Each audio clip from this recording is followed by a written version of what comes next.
What is going on, guys? My name is Will, but you can call me Tate. And today we are back at Cedar Point. It feels weird to be filming so much Cedar Point content in 1 year, especially because I went to college in Cincinnati, so I went to Kings Island a lot more. But this year, of course, they opened two what I would consider world-class rides, being Siren's Curse and Top Thrill 2. Now, both of these have had their share of issues. Siren's Curse has been in and out of the news for a lot of reasons, although I feel like the news are just trying to make it look a little bit worse than it is, especially with the tilt aspect. You know, I think they're trying to draw some of that clickbait and make it not look as safe as it is. But also Top Thrill 2 has been closing on and off. It's been closed for the past few days, and it opened with one train and then opened with two trains. So let's go see how it's running. So it's another absolutely beautiful day on the peninsula. Just such an amazing setting for an amusement park. And we're gonna check on a lot of other rides. It's good to see Gatekeeper open, because in some of the times I've been checking the queues, this one has been closed, but there are some other rides that have not been having good years that you would not expect to not have good years. So let's go in and let's check out the park.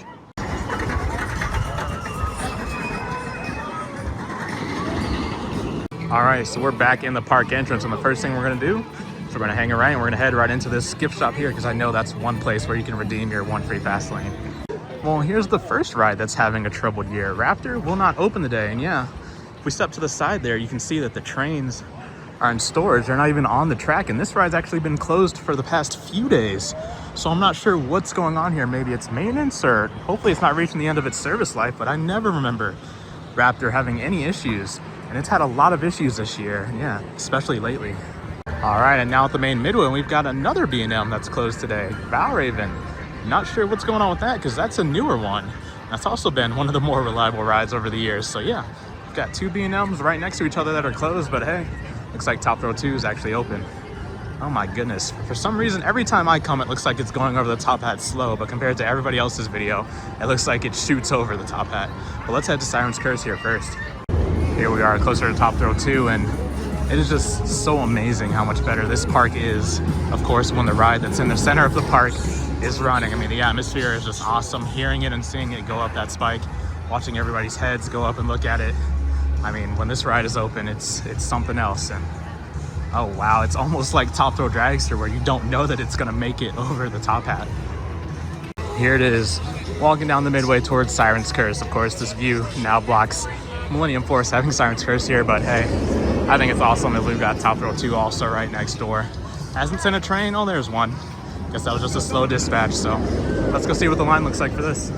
So it looks like right now we've got a 90-minute standby and a 40-minute fast lane, which is actually not too bad. It looks great with the sun shining right there, but yeah, I think we'll hop in. I'll use my once daily fast lane, and I'll tell you guys how long it takes. I love you, Shawn Mendes, but your music's copyright,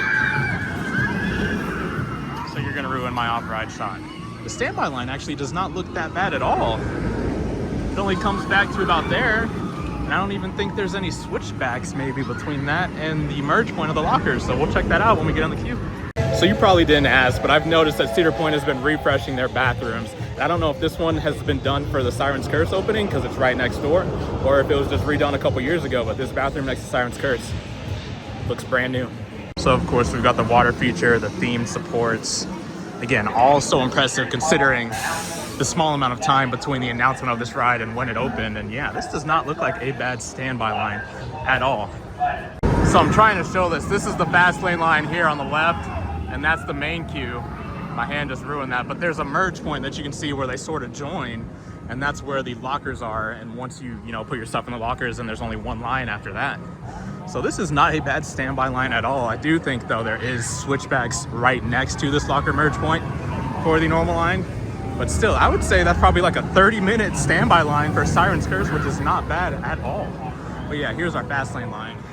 If all of this was full, then I would say fast lane is not even worth it for this ride. But hey, we are almost at the locker merge point, so I'll tell you guys how long it takes.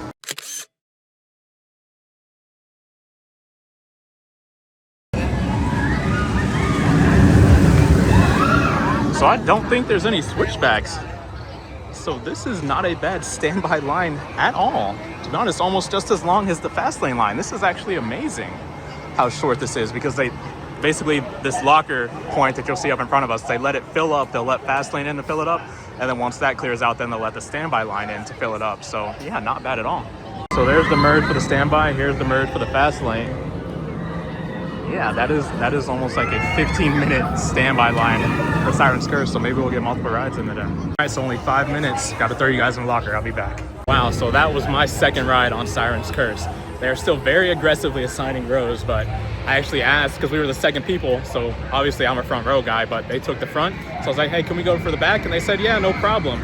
So just did the back on Siren's Curse, and you know what? For being a front row guy, I think I like the back probably better on that ride. Of course, I don't have a front row ride on it, but I had a row 3 ride, and comparing, you know, how it felt at the front towards how it felt in the back, I really like the back. Because the fulcrum of the tilt is like in the middle of the track, when you're in the back, you raise up, and that feeling of raising up as you tilt towards 90 degrees was awesome. You absolutely get pulled through that zero incline loop, whatever that thing is called, that I didn't even notice that the first time I rode, but you really get pulled through it. Also, of course, the weightlessness from when you get released down the drop lasts longer in the back, and you just whip on that turn. But there's some other great whip moments, still some really intense turns in there. I guess it's been 2 hot days when I've ridden it, but that was fantastic, a nice back row ride. I must have gone on just after a breakdown because the standby line is getting a little bit longer. As you can see, it's reaching back towards the entrance, but that's still probably only about a 30-minute standby entrance. The problem is I like to end rides with the best ride I could get on them, and because they're assigning so aggressively, if I went around again, I'd probably get a middle ride, which I wouldn't like as much. So I thought that element, the front, would be the best because you get the airtime going up into it. But when you get pulled over that, I mean, it's just absolutely awesome. And then just getting yanked through the entire layout, and then this moment back here.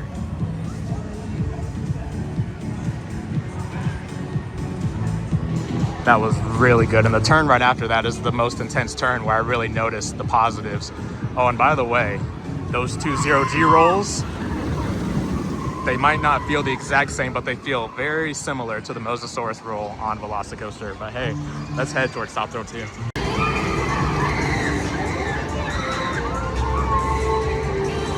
So I also really wanted to shout out the crew for this ride. They were sending it before the train was even like approaching the brake run. That's how great the dispatches were just now on Siren's Curse. So hey, they're running that as quickly as possible. It didn't break down while I was in line, but of course that was a short amount of time, but we'll keep an eye on it while we're here. Another ride that's been broken down, Rougarou. This ride is also closed for the day. So both the B&Ms that start with R, Raptor and Rougarou, are closed for the day. Valraven did start testing while I was waiting for Siren's Curse, but yeah, what's going on? I guess what that also proves is, like Disney World, what the board says the time is not always accurate. Because yeah, I actually really wish I would have done the standby line and then come back and use my 1 free fast lane on it, because I could have gotten 2 rides instead of 1. It was really short. I would say that was definitely like max a 30-minute wait when I first got in. So the board said 90, overestimated by an hour, Cedar Point. I mean, what are we doing? Well, it does look like all 3 trains are in action. Also, by the way, you can hear the sound effect that this thing makes when it's about to launch all the way clear towards Millennium. So I love that this ride has a presence and that you can hear the sound effects and know when it's going to launch, just like you could with the old engine noise on Dragster. So I think that's something like that big sonic boom you just heard. But I think that's something that's so great because it really gives this ride a presence, especially it makes walking towards it even scarier.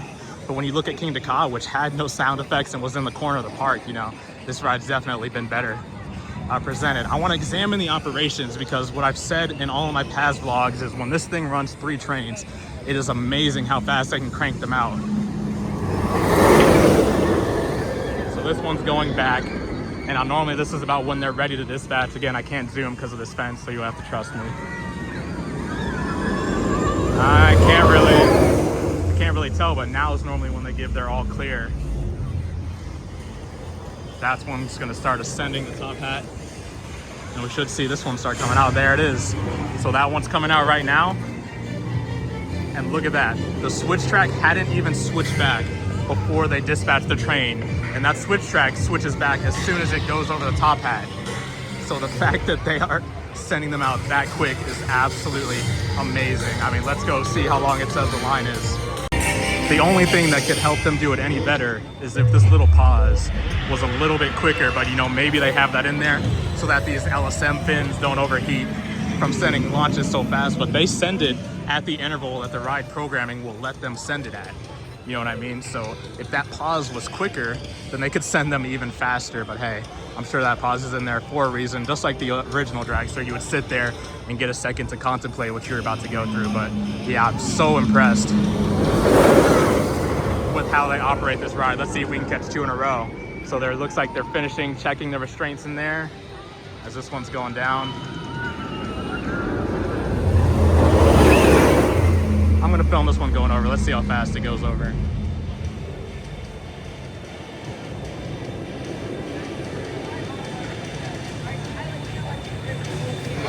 They definitely slowed that down. And that switching, oh, it looks like they were a couple seconds late, but here it comes. So that's still not a bad dispatch at all. But yeah, I've heard some rumors that Cedar Point's the one who wanted it slowed down. How fast they launched every time, I don't know. But to me, that definitely looks slowed down compared to how it used to look. And here we go. Does that say a 30? Oh, it's between 1 hour and 2 hours. To be honest, that's definitely overstated, because with how fast they send these trains out, I feel like even if that queue was full, the max this line would ever get is probably an hour and a half, just by how good the operations are. It's not gonna show me what the queue board says. Oh, there it is, 90 minutes, 30 minutes. I'll go in there and I'll take a look and I'll let you guys know. That's kind of annoying. I got a single-use fast lane so I can show you guys how that worked. And there's the kiosk there. But I guess the scanner is broken on the kiosk, so now I have to go to the gift shop and maybe they'll be able to scan it and redeem it. Let's see how this looks.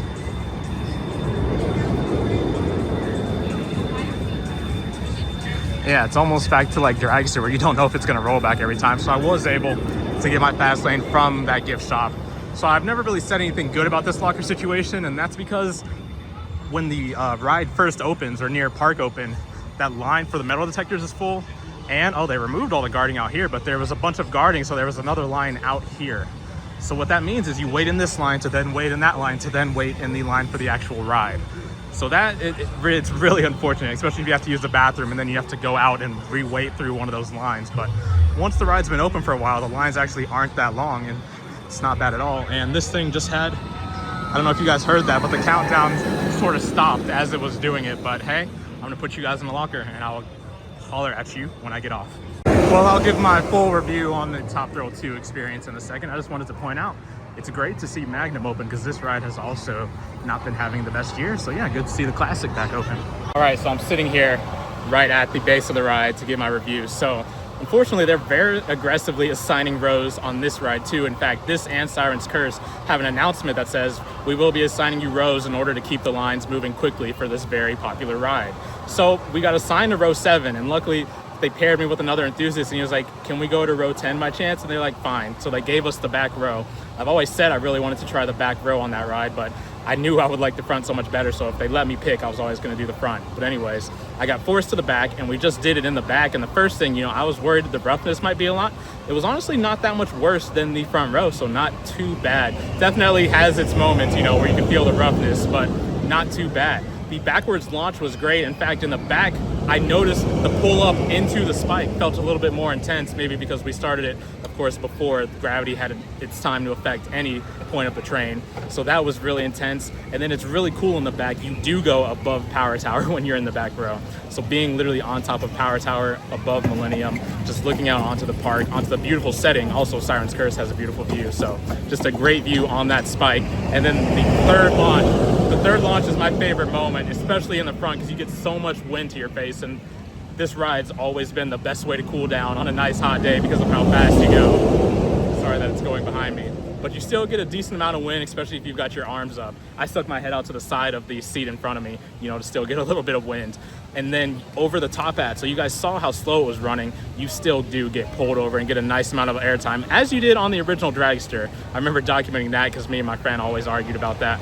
But you get pulled over and you get a nice amount of airtime. What's crazy is the moment you get pulled over is so close to the twist in the back that you're still out of your seat. So you're out of the seat for the twist down, and it's such a crazy moment. But yeah, just got a back row ride. Ride didn't break down. They were running it very efficiently. And you know what? They weren't lying. That was a 90-minute wait. That queue was really long. I guess I was more surprised because Siren Curse's queue was so short. So maybe, you know, everybody goes to Siren's Curse because it's brand new. And then, you know, they just spread out and Siren's Curse gets a slower line at times. But yeah, that's why I was so surprised. But that queue was almost full. So I would say 90 minutes is a good guess. I think it's funny to see this animatronic because if you saw my Michigan's Adventure vlog, you saw that theirs was not working. So I think that's hilarious. But anyways, I'm gonna walk around the park for two reasons. One, to showcase, you know, the rest of the rides, see if they are open and see what could be broken down, as well as I've seen a new food spot that popped up. Well, I guess not new, but one that I've never been to. So instead of always getting, you know, Grand Pavilion, let's walk around back and check it out. Well, as you saw from that last clip, Gemini only running one side, and especially at this point in the season with the amount of crowds that are here, you would really like to see that be on 2 trains. Sorry, not be on 2 trains. I meant running both sides for a total of 4 trains, because you know that really doubles your throughput. But anyways, I'm gonna head here and I'm gonna get a drink. It's actually really hot today.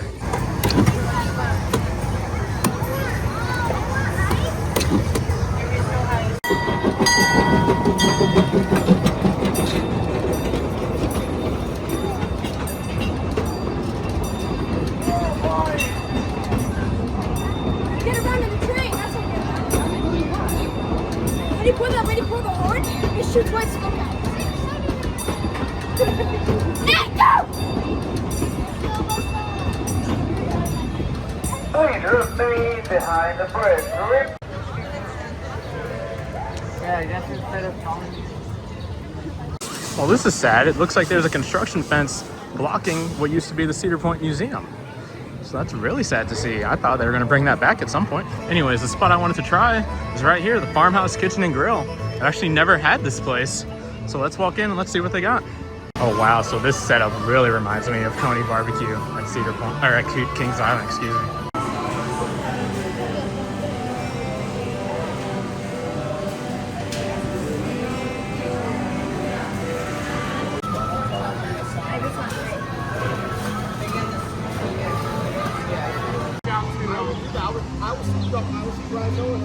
All right, so here's what we got. Quite possibly the driest chicken tenders I've ever had. So still don't think there's any place that compares to Chicken Shack here, but hey, these wedges look pretty good. They still did not have pulled pork. So does anybody know if there's anywhere at the park that has pulled pork like Coney Barbecue does? But yeah, your only meat options were the chicken tenders, and they had grilled chicken drumsticks and then wood-fired steak. All right, well, you guys know I take my food to go, so we're gonna head towards the front from all the way in the back of the park towards the Millennium side, and yeah, I'll stop you guys if I see anything. I love how the sun's just there. So I really don't say this a lot, but I think Fast Lane is actually a great value at this park. Before Top Thrill 2 and Siren's Curse came along, I would use my once daily Fast Lane on Maverick, and you know, that was it. I was fine with that, but now we've got Maverick, Siren's Curse, and Top Thrill 2, as well as Steel Vengeance, that will all have pretty long lines. So I think Fast Lane's worth it. Also, where are the jets that shoot up as the train goes by? I think those have been off for a few years now.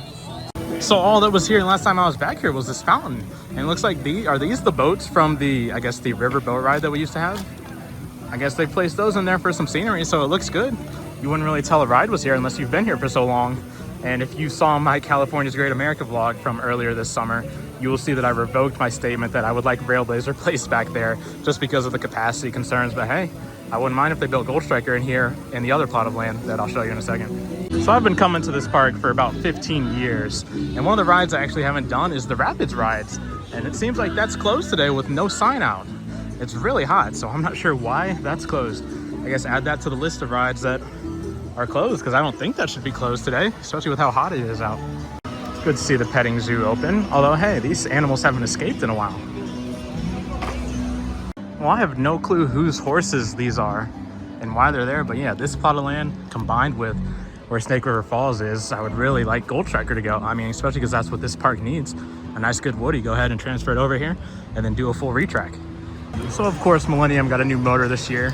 Unfortunately, that's not the story of this ride. This ride has been on reduced capacity, and you can see the red train is still over there on storage. So this thing is on 2 trains, so still on reduced capacity. So yeah, really interesting. Who knows what's going on with that? But coming over here, Rougarou, not its first day closed, and yeah, no signs of anything going on. So it's really weird, but Siren's Curse and Top Thrill 2 are our 2 most reliable rides, I guess, at what cost? When you look at the other rides, which is actually kind of scary when you think of the big picture of how many rides are closed right now, especially ones that are normally really reliable. Is it short staffed? Are they reaching the end of their service life? Whatever the answer is, that's really sad.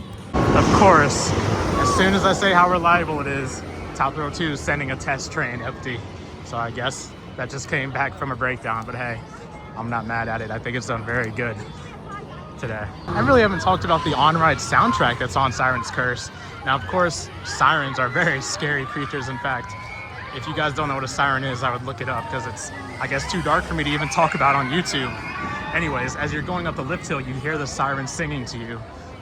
And then the music is like angelic and beautiful. And then you start your tilt and then it starts talking to you. And then they say something like you're prepared to meet your doom or something. And then you fall and you've got like this rock and roll music playing throughout. Very, very cool addition that adds to the theming of the ride.